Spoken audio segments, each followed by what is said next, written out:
Hello and a very warm welcome to Weekly Current Affairs. Today is Saturday and we are going to take up the current affairs that have been covered in the last 1 week, which have been figured out in various newspapers and some magazines. My name is Madhusudan Reddy and I will be taking up the miscellaneous components for this week.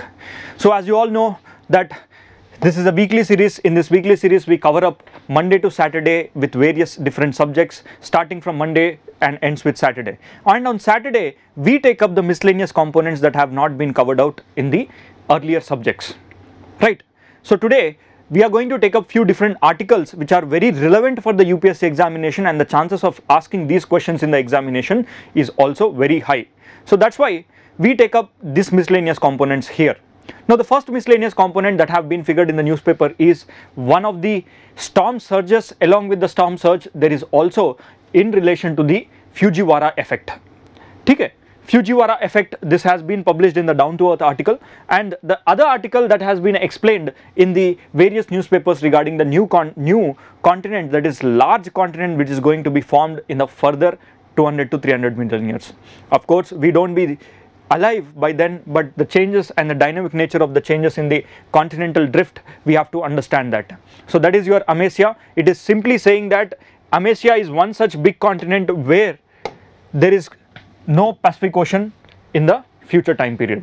So let us understand how is this Amasia going to be formed and who gave this concept and where exactly are the changes that we are going to see. So this is an explained article in various newspapers. So one of the newspaper which says that Amasia, the supercontinent that will be formed as the Pacific Ocean sinks. Calculations by scientists at the Australia's New Curlin University, it has revealed that Amasia will be a combination of present day American and Asian continents together. That means in the future Pacific Ocean is no longer going to be there.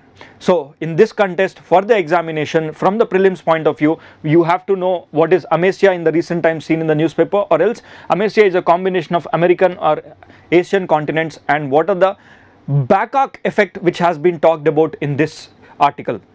So firstly we'll quickly move to this article and then we'll go for the Fujiwara effects. See, as you all know, there is a big theory, very famous theory, which is always there in your NCERT, that is your continental drift theory, which has been given by the Wegener in the initial time period. He said that there used to be a big continent called Pangaea. It used to look like this, and after that, over a period of time, this Pangaea has been divided into two different continents, and the sea between them, it is called as Tethys Sea.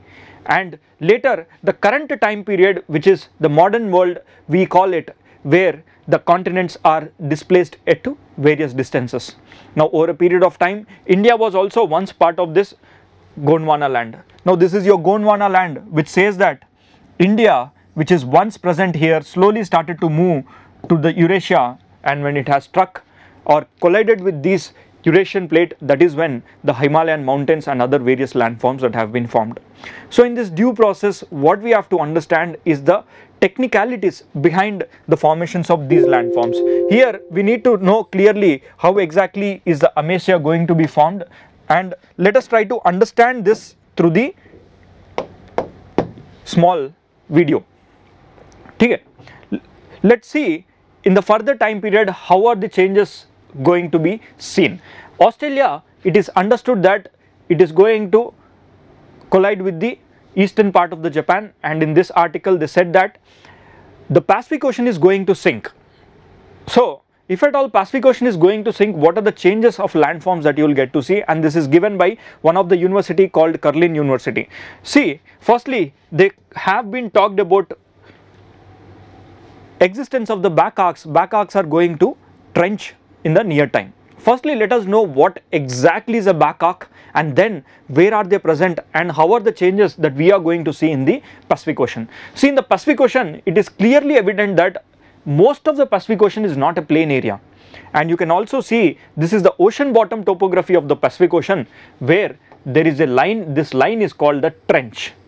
Now trenches are nothing but whenever an oceanic plate and a continental plate, when they collide with each other at the converging boundaries, that is when the denser material will start to sink to the bottom. and it sinks to the mantle and then it starts to melt there. That leads to the formation of some volcanoes. Let us try to understand how this process is going to take place and what are the changes that you will be seeing in the further time period. Firstly, before this, let me tell you, our earth is a pieces of plates. These pieces of plates, they continuously move. These pieces of plates are floating on the asthenosphere, right? And asthenosphere is one such layer within the earth, which is a plastic like molten like material, which is neither solid nor liquid. On this, these continents are balancing themselves. You see here, let me show you a plate. The plate here is the Indian plate and this is your African plate. Like this, the globe is divided into multiple plates. So it is said that the Eurasian plate is going to collide with the North American plate in the near time future. While happening, there are some back arcs which are there. They are the ones which are going to extinct in the near time future. It is said that these two continents are going to merge together in 200 to 300 millions. But if you see here, there are some land masses which are present next to each other. That is, you see, most of the coastal area of the eastern part, they are the ones which are going to see the changes in the near time future. Now, what kind of changes are they? Let us try to understand. In this context, firstly, we should know about the concept of back arc. Now, what is a back arc or back arc basin?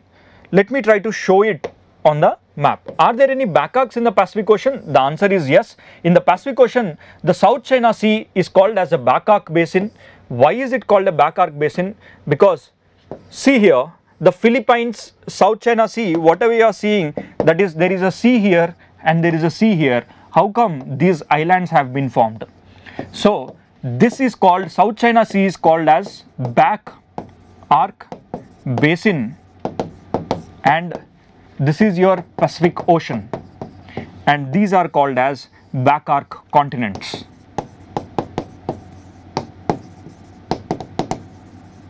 Now this article says that the back arc continents and the back arc basins are the ones which are going to shrink in the near time future. How are they going to sink? Let us see. For this, you need to have a basic understanding regarding the plate tectonics theory. Here, the plate tectonics theory says that there are some plates. These plates keep on moving from one place to another place. Today, the rate of movement of the Pacific Ocean plate, which is completely an oceanic plate, Pacific Ocean plate is an oceanic plate, and this oceanic plate is moving around 7 centimeters per year. And this is the fast moving plate till date. It is moving at 7 centimeters to 11 centimeters per year. On an average, 7 to 11 centimeters. This is one of the fastest rate of movement of the plates you will get to see across the world. If you see the Indian plate, the movement of the Indian plate is not much. The oceans here, the Indian plate moves from 5 to 3 centimeters per year. Sorry, 5 to 7 centimeters per year. But the rate of movement of the Pacific Ocean plate is more. And you look into the Atlantic Ocean, the rate of movement is hardly 1 to 3 centimeters. Just a minute, guys. It is only 1 to 3 centimeters. This is Atlantic Ocean. So that's why it is said that Pacific Ocean is the first one which is going to extinct. Right. How is this going to happen? Let's see here. Now let us assume there is a continental plate and there is also a oceanic plate. Imagine this is your continent. Okay. Right. And imagine this as Asia. And then you also have ocean beneath it. Imagine this is your ocean, oceanic plate. Right. Let me draw it in a different way. This is your oceanic plate, and this oceanic plate, the thickness is hardly, you will see, somewhere around 5 kilometers of thickness, but here you will see the thickness of somewhere around 30 cell acre, 70 kilometers of thickness. Though the thickness of the continent is thick enough, but they are not denser. This is less dense. But whereas oceanic plate is more dense. Here you have to understand that whenever a denser plate collides with the lighter plate, in these conditions it will start to, the denser plate will start to sink down. Imagine this is your denser plate which is having more density and a thickness of 5 kilometers, but being this more denser, it will start to sink down. For your imagination, let me draw the water also. Imagine this part of the continent is beneath the water.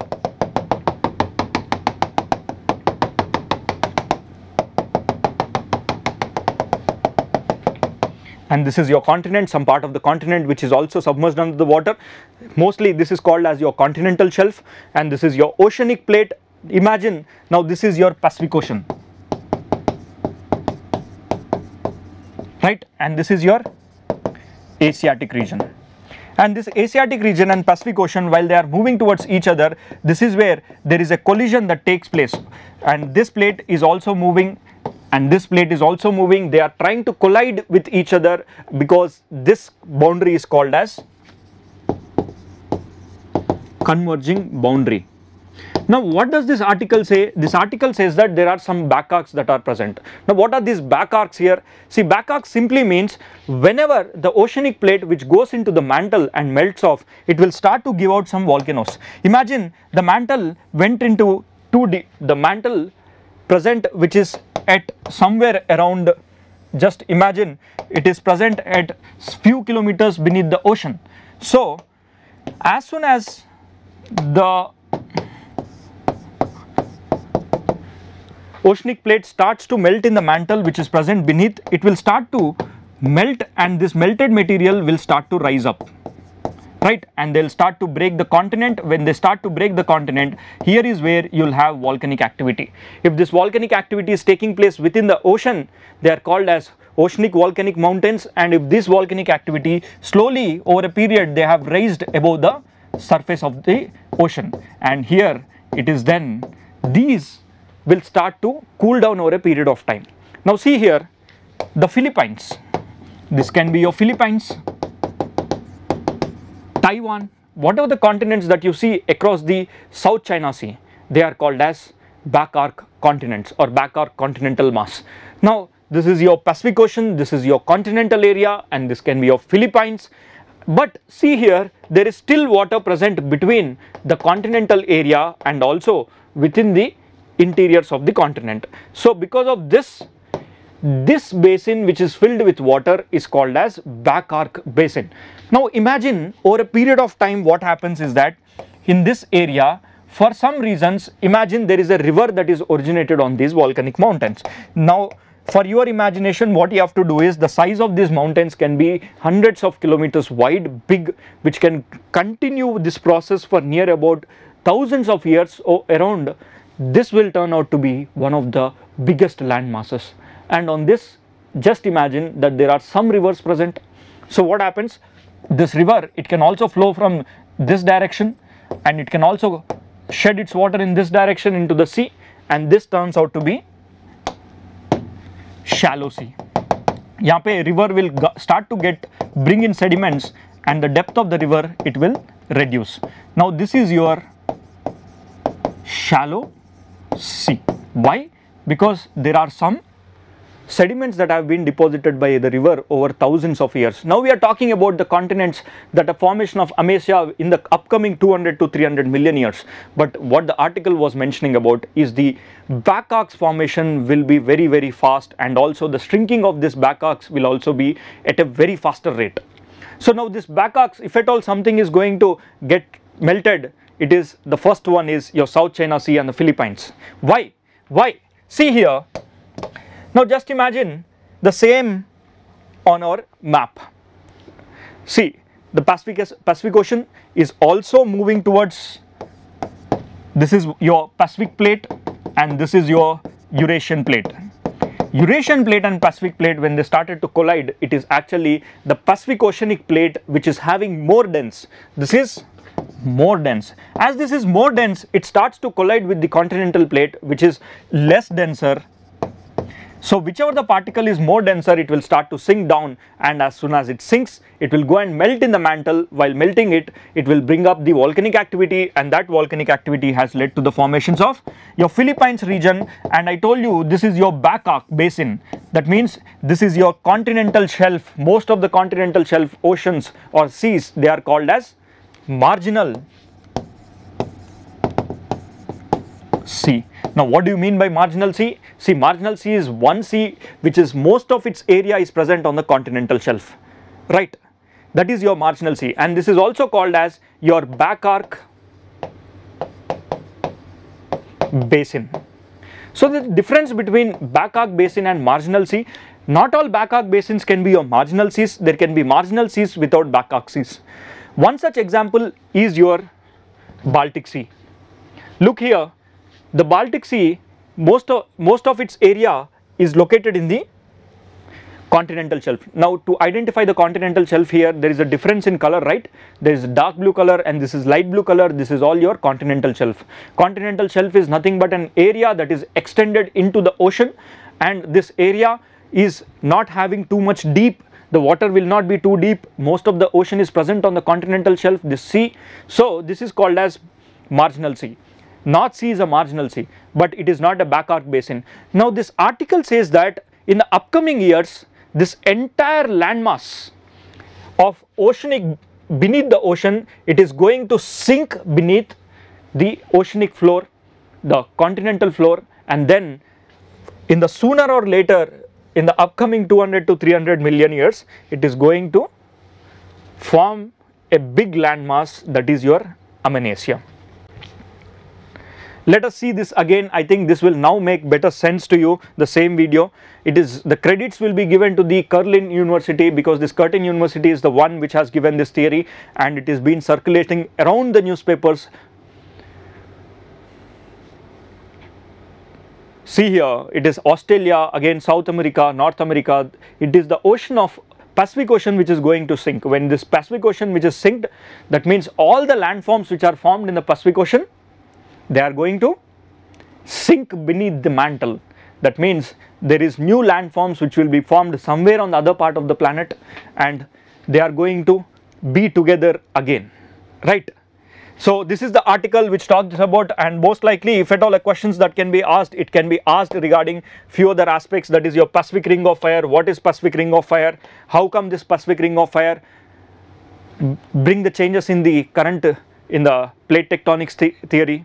So here and all you can quote these examples, and most importantly it is back arc basins, because back arc basins can be a short note directly asked in your general studies mains, because last year there was questions about the water masses that have also been asked. Now let me also tell you what is Ring of Fire. Pacific Ring of Fire is an area across the Pacific Ocean wherever you find trenches. That means this is your area of the trenches which is present in the Pacific Ocean. These trenches are formed because this is entirely the oceanic plate. This oceanic plate, it is moving outward, so it is colliding with the Eurasian plate.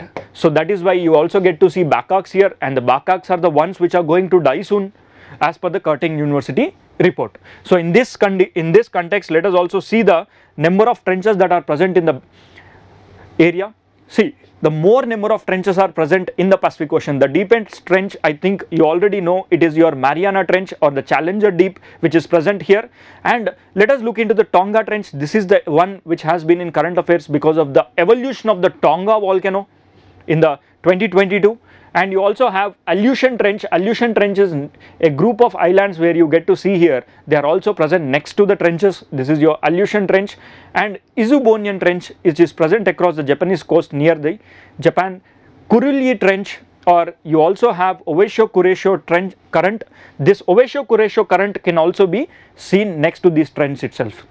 And the western coast of the Peru, it also has a trench, it is also present on the trench. That means intense earthquakes you can get to see across the western coast of America and western coast of South America in the near future. And this landmass over a period is also going to sink. So all in all, though we might not be there for the near future to witness all of this, but a good article that can be discussed and for the UPSC examination to be asked. Now let us move for the next article, and before we moving to the next article, let us first discuss what exactly is this article talking about. See, this article is published in the Down to Earth. In the Down to Earth this month, it is 15th, 1st se lekar 15th October. There are finest articles. Please also go and read those articles if you do get time. And we also come up with these kind of articles discussed in the miscellaneous topics also, right? So one such article we are going to discuss now. This article which talks about the Fujiwara effect makes cyclones more unpredictable due to their rapid intensification, carrying of more rain and newer ways of moving over warming oceans. Though this is a very big sentence, but let me tell you what exactly is this.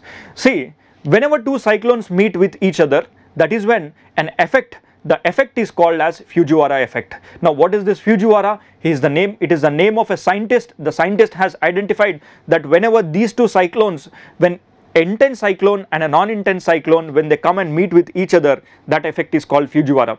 Now the scientist also says that this Fujiwara effect can happen when the cyclones are not far away than 1000 kilometers or 900 kilometers or around, and they should be present somewhere near to each other. Two cyclones should not be more than 13-degree latitude away from each other.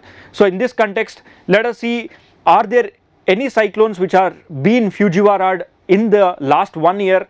Do we have enough data? What kind of weather effects we will get to see, and what kind of changes in the local area you are going to witness? So before you understand here, let me tell you there are two tropical cyclones that have been in news in the 2022. That is Hinan, Mor and Gardo. This have made good news which are across the area. Firstly, these two tropical cyclones are present across the coast of Japan. So in this Japanese coast, especially in this year itself, 2022, hardly in the month of September itself, it has been talked about. So these two cyclones, they came towards each other and they mixed with each other. They together turned out to be not a devastating cyclone, but usually these kind of effects will bring out very strong cyclonic storms, right? Now you might be asking, what is a storm, or what is a storm surge or cyclonic storm surge? This has also been in news. So first let us see what is a storm surge, and then after we'll think of cyclones, and after understanding cyclones I'll tell you the Fujiwara effect. Before this, let me show you a small video of 10 to 20 seconds which will give you an impact of storm surge. Now what exactly is a storm surge? You might be thinking storm surge can be of a small water particle area that comes into the land. No, storm surges is nothing but whenever a cyclone that comes onto the continent, and the cyclone will bring in lot of water from the ocean. So this will lead to the devastations, flooding like situation, catastrophic events, loss of life, and this has been in news in the last 1 week itself. That is Helen tornado, a tropical cyclone which was there, that has created a storm surge. Let us see the impact of this storm surge last week, how it has created. You might have come across this video. This video has been in circulation. This is Helen tropical cyclone, which is also called as tornado in their local area, or hurricane in the western coast of USA. See here, these storm surges are very harsh, huge. This is a time-lapse video. You might be thinking that the depth of the wave can increase by 1 meter. No. At times it can also cross somewhere around 3 to 4 meters. The water can inundate inside. Though it is not a tsunami, it is a storm surge. In India also, on an average, yearly one storm surge we will get to see. But the rate of intensity of this storm surge is not very harsh. Now, if at all I ask you what are the very disastrous effects or economic impacts of this storm surge, I think now it is clearly visible and I have made some sense to you. See, storm surges, they come there, they bring in their water, and also by the end of a day they go back.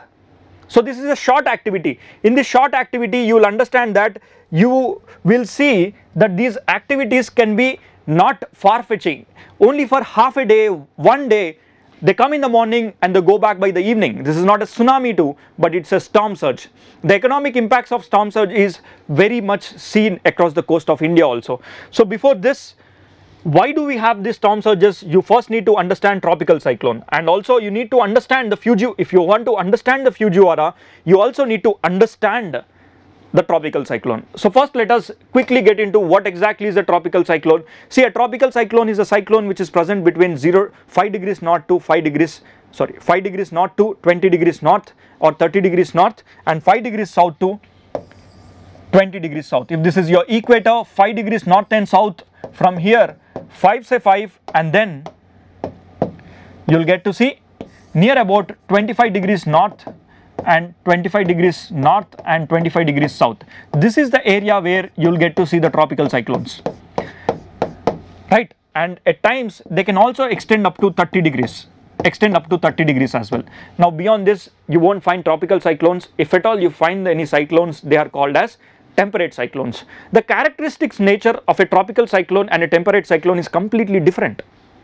See, temperate cyclones are formed because of the air masses, but tropical cyclones are formed because of the latent heat that is being released into the atmosphere. Firstly, let us quickly discuss what is a tropical cyclone. See, a tropical cyclone is nothing but a stormy air which moves at least with a speed of 50 kilometers or greater, and then the wind along with the good rainfall enters into the coast. So for its formation it needs some basic conditions. These basic conditions are nothing but, firstly, it should have around sea surface temperature of 27 degrees Celsius. Now this 27 degrees Celsius sea surface temperature, it should be present somewhere around for near about 150 meters deep. If this is your ocean, in this ocean the sea surface should have 150 meters deep and 20 to 30 kilometers area with an eye. This can be from 10 to 30. This area of water should be having 27 degrees Celsius temperature of minimum. And then there is continuous rising of air, or this continuous rising of air in the form of evaporation, that is through latent heat concept.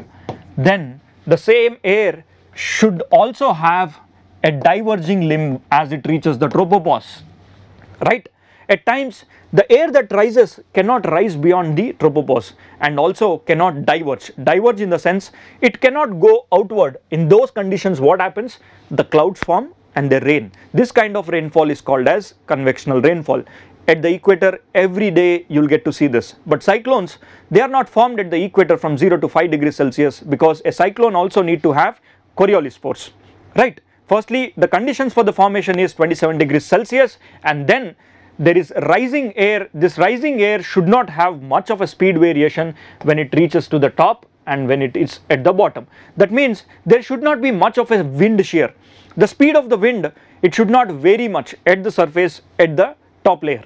And also it should have Coriolis force. The area should have Coriolis force. That means presence of Coriolis force should be there. Presence of Coriolis force, and also the sea surface temperature of 27 degrees Celsius, upward air divergence. That means as it rises there is a tropopause, it reaches the tropopause and the air should start to diverge in all the directions, right? This is your upward air divergence, and there should not be no wind shear. Wind shear is at the surface the wind direction can be in one side, and a little more higher the wind direction can be in different direction. This is also called as wind shear, or else the variation of speeds as you go higher into the atmosphere, that is also called as wind shear. Here you need to know these are the bare minimum necessity for the formations of a tropical cyclone. Along with that, the eye will be having a calm subsiding air, and because of the presence of this Coriolis force, whenever there is low pressure, when the winds are moving from high pressure to low pressure, the winds will start to turn around. Now how is this turning happens? See here, you have a low pressure area, and this low pressure area will start to attract winds from all the high pressure area. Imagine you have high pressure here, high pressure here, high pressure everywhere, and this will start to pull the air from all the directions. That means the movement is from always high pressure to low pressure, right? So here what happens, because of the presence of the Coriolis force, which is towards the right in the north and towards the left in the southern hemisphere, all the winds in the northern hemisphere, they turn towards their right. They have a deflection. This deflection over a period, if you see, they tend to make an anti-clockwise direction circulation. This anti-clockwise direction circulation is the one which is making the tropical cyclone to spiral, right? These are the bare minimum requirements. And a tropical cyclone which is present in the northern hemisphere, it will always be under the influence of easterlies. Easterlies, these easterly winds, they drag the tropical cyclone onto the coast of India. And it is not just India, all the tropical cyclones, most of the tropical cyclones, they move from east to west. Why do they move from east to west? It is because if you know it, please comment in the comment section. It is because the presence of the westerlies and the presence of easterlies. So from 5 degrees north se lekar near about 30 degrees north tak, you actually have easterlies. Easterlies are the winds which come from east to west. Under these influences, they'll start to move towards one direction, right? That is easterly direction. So see here, this is the proper structure of a tropical cyclone.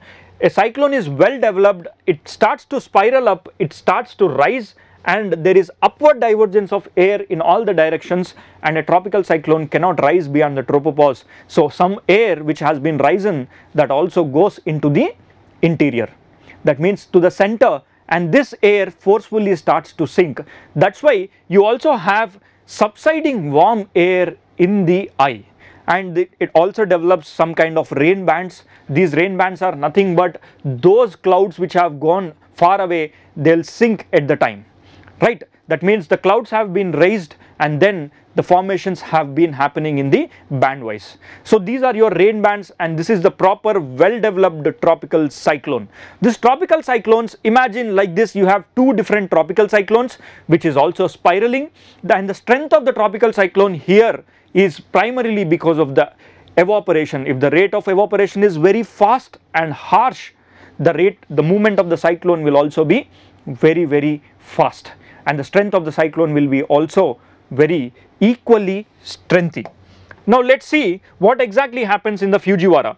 See, Fujiwara is one such situation where both of these tropical cyclones, if they are not far away from each other, near about 1000 kilometers की odd range पे होना चाहिए, number one condition, and the number two condition is that they should not be far away from each other.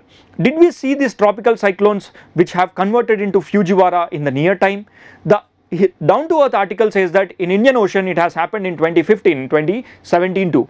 Now when it comes to the recent happenings in the 2022, it is clearly visible that the Fujiwara effect has been found in the east coast of Japan and little south of the Japan. Now this is two cyclones, that is Hinamore and Gardo. This is the satellite rendering of the movement of the tropical cyclone, that is Hinamore and Gardo.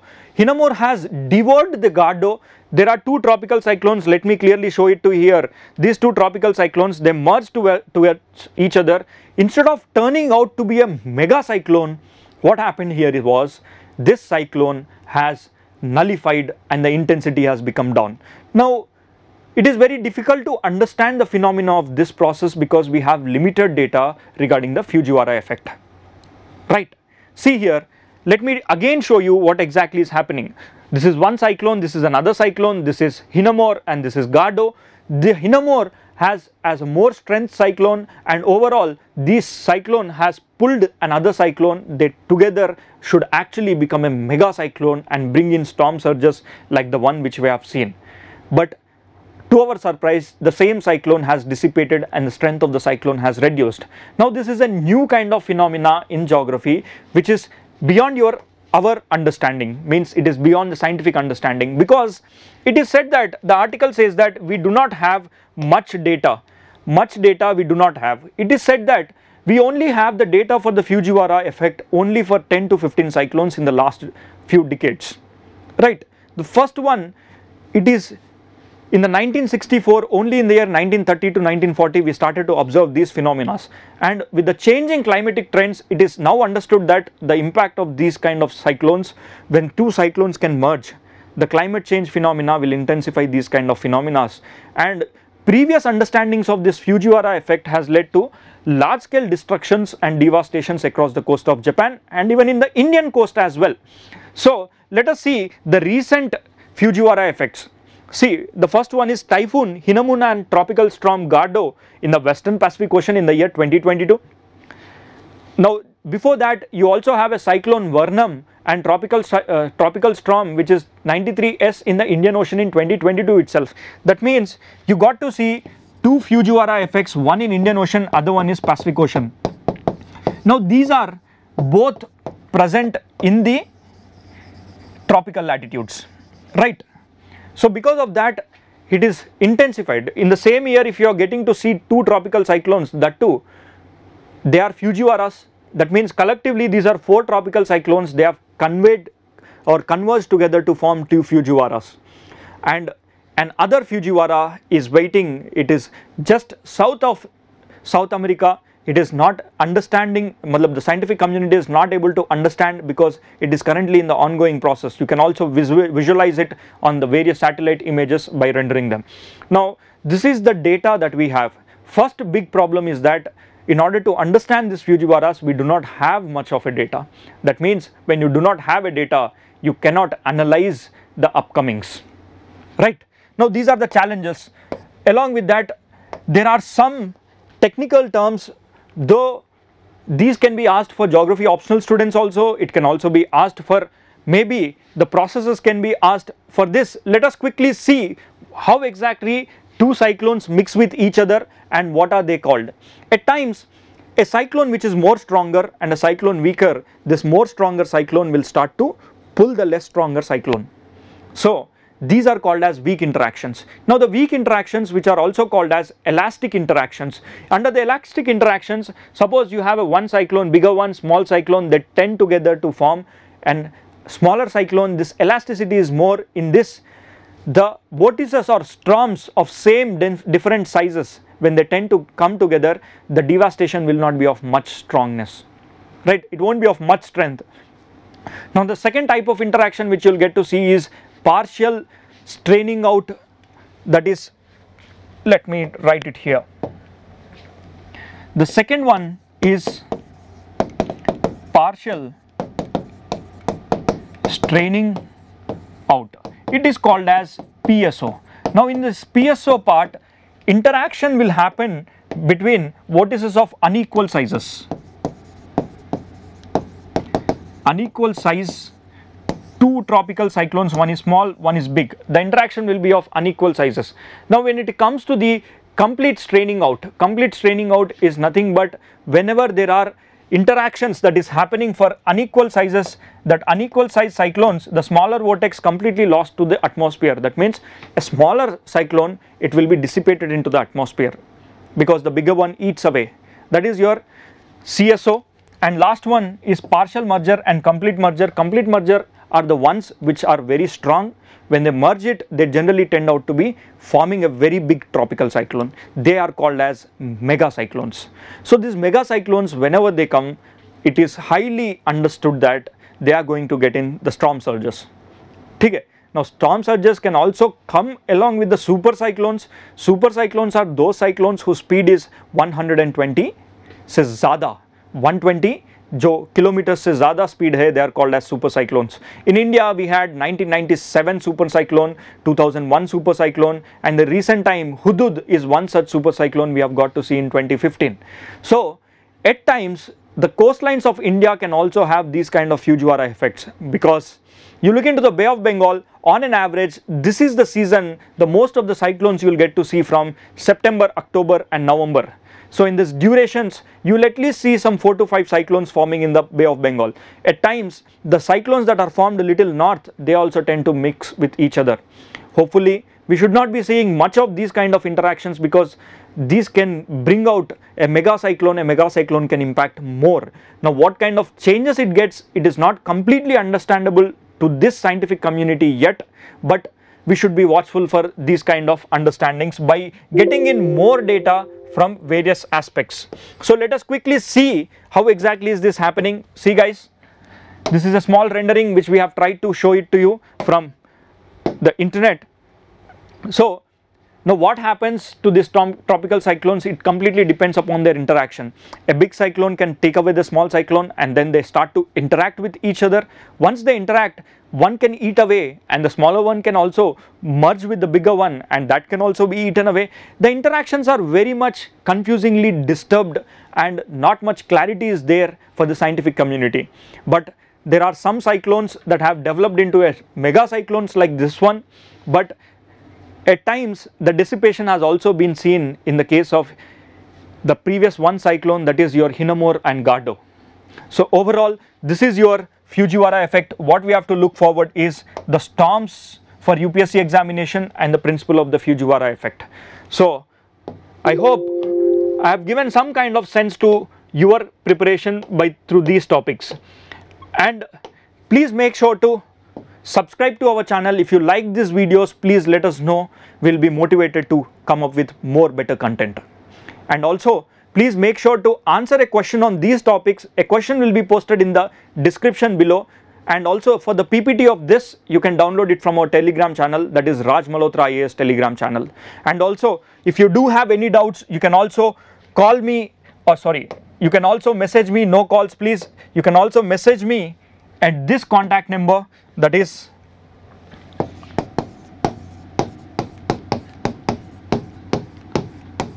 my name is Madhusudan Reddy. Thank you guys. Please make sure to answer the Seize the Mains question, which is free of cost. You will be evaluated at free of cost by our evaluation experts. Thank you and see you next week.